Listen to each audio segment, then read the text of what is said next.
നമസ്കാരം, ഇത് ഐബിഎൻ മലയാളം. ഈ അവധിക്കാലത്ത് 2 മുതൽ 8 വയസ്സ് വരെയുള്ള കുരുന്നുകൾക്ക് അറിവിന്റെ മധുരമേകി ഇന്റർനാഷണൽ പ്രീ സ്കൂൾ ബ്രാൻഡായ ടൈം കിഡ്സ് ഒരുക്കുന്നു കിഡ്സ് സമ്മർ ക്യാമ്പ്. കുഞ്ഞു മനസ്സിന് ആഹ്ലാദം പകരാൻ ഇന്റർനാഷണലി ഡിസൈൻഡ് ആക്ടിവിറ്റികൾ ഏപ്രിൽ 8 മുതൽ ആരംഭിക്കുന്നു.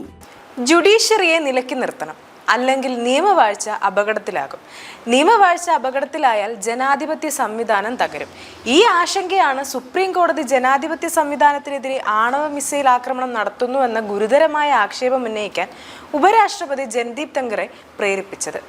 ഭരണഘടനയിലെ അനുച്ഛേദം 142 പരാമർശിച്ചാണ് ധൻഖർ ഈ പരാമർശം നടത്തിയത്. അനുച്ഛേദം 142 ഉപയോഗിച്ച് ജുഡീഷ്യറി സൂപ്പർ പാർലമെന്റായും സൂപ്പർ രാഷ്ട്രപതിയായും പ്രവർത്തിക്കുന്നു. അവർ സ്വയം നിയമം നിർമ്മിക്കുകയും ഭരണഘടനാ ലംഘനം നടത്തുകയും ചെയ്യുന്നു. അതിനെല്ലാം അവർക്ക് അധികാരമുണ്ടെന്ന് ഇടയ്ക്കിടെ ഭീഷണിപ്പെടുത്താനും ജുഡീഷ്യറി മറക്കുന്നില്ല. ഇതിനെയെല്ലാം അവർ അവലംബിക്കുന്നത് അനുച്ഛേദം 142-നെയാണ്. ഭരണഘടനയിലെ ഈ അനുച്ഛേദം ഭസ്മാസുരവരം പോലെ അത് നൽകിയ ഭരണഘടനയെ തന്നെ ഭസ്മമാക്കാൻ ശ്രമിക്കുന്നു. അതുകൊണ്ടാണ് ജനാധിപത്യം സംരക്ഷിക്കാൻ കോടതി മുന്നിൽ യാചിക്കേണ്ട അവസ്ഥയായി എന്ന് അദ്ദേഹം പറയുന്നത്. ഡൽഹി ഹൈക്കോടതിയിലെ ഒരു ജഡ്ജിയുടെ വീട്ടിൽ നിന്നും 16 കോടി പിടിച്ചെടുത്തു. അന്നു തന്നെ ആ വിവരം ഡൽഹി ഹൈക്കോടതിയും സുപ്രീം കോടതിയും അറിഞ്ഞു. 7 ദിവസം ഒരു നടപടിയും സ്വീകരിക്കാതെ വിവരം രഹസ്യമായി സൂക്ഷിച്ചു. 8-ാം ദിവസം വിവരം പുറത്തറിഞ്ഞു. ഇതൊരു ക്രിമിനൽ കുറ്റമാണ്. നിലവിലുള്ള നിയമം അനുസരിച്ച് ഏതൊരു ക്രിമിനൽ കുറ്റത്തിനും FIR രജിസ്റ്റർ ചെയ്യണം. രാഷ്ട്രപതിക്കും ഗവർണർക്കും മാത്രം ഇക്കാര്യത്തിൽ ഭരണഘടന സംരക്ഷണം നൽകിയിട്ടുണ്ട്. ജഡ്ജിമാർക്ക് ആ സംരക്ഷണമില്ല.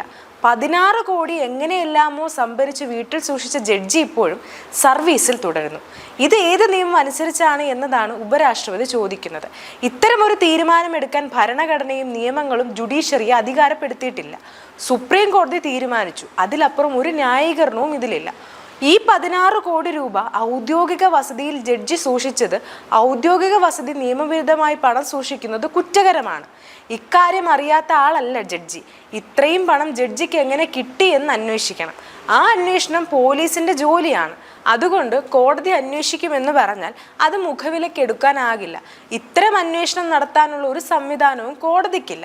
സ്വാഭാവികമായും ഇതിന്റെ അന്വേഷണം പോലീസിനെ ഏൽപ്പിച്ചോ എന്ന ചോദ്യം പ്രസക്തമാണ്.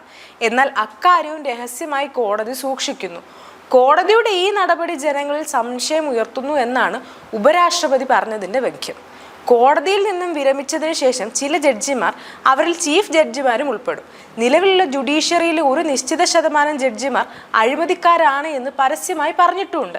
അത്തരം പ്രസ്താവനകളും തുടർന്നുള്ള കോലാഹലങ്ങളും ഇല്ലാതെ അഴിമതിക്കാരായ ജഡ്ജിമാരെ കണ്ടെത്താനോ അവർക്കെതിരെ നടപടി സ്വീകരിക്കാനോ ഒരു നീക്കവും ഇന്നുവരെ നടത്തിയിട്ടുമില്ല. കാരണം ഈ പൂച്ചകൾക്ക് ആര് മണികെട്ടുമെന്ന ചോദ്യത്തിന് ഇതുവരെ ഉത്തരമായിട്ടില്ല. ജഡ്ജിമാരുടെ നിയമന പ്രക്രിയ ഒട്ടും സുതാര്യമല്ല എന്ന ആക്ഷേപം പല ഭാഗത്തു നിന്നും ഉയരാറുണ്ട്. പാർലമെന്റ് ഒറ്റക്കെട്ടായി പാസ്സാക്കുകയും ഇന്ത്യയിലെ 16 സംസ്ഥാനങ്ങൾ അംഗീകരിക്കുകയും ചെയ്ത ജഡ്ജസ് നിയമന കമ്മീഷൻ നിയമം ഭരണഘടനാ വിരുദ്ധമെന്ന് സുപ്രീം കോടതി വിധിച്ചത് എന്തിന്റെ അടിസ്ഥാനത്തിലാണെന്നും യുക്തിപൂർവ്വം വിശദീകരിക്കാൻ സുപ്രീം കോടതിക്ക് ഇതുവരെ കഴിഞ്ഞിട്ടില്ല. ജഡ്ജിമാർ ജഡ്ജിമാരെ നിയമിക്കുകയും അങ്ങനെ നിയമിക്കപ്പെടുന്ന ജഡ്ജിമാർ സ്വഭാവശുദ്ധി ഉള്ളാത്തവരാവുന്നുണ്ട് എന്ന് വിരമിച്ച ജഡ്ജിമാർ വിലപിക്കുകയും ചെയ്യുന്ന സാഹചര്യത്തിൽ ജഡ്ജസ് നിയമന കമ്മീഷൻ നിയമവിധിയിൽ പുനർവിചിന്തനം അനിവാര്യമായിരിക്കുന്നു എന്ന് വേണം കരുതാൻ.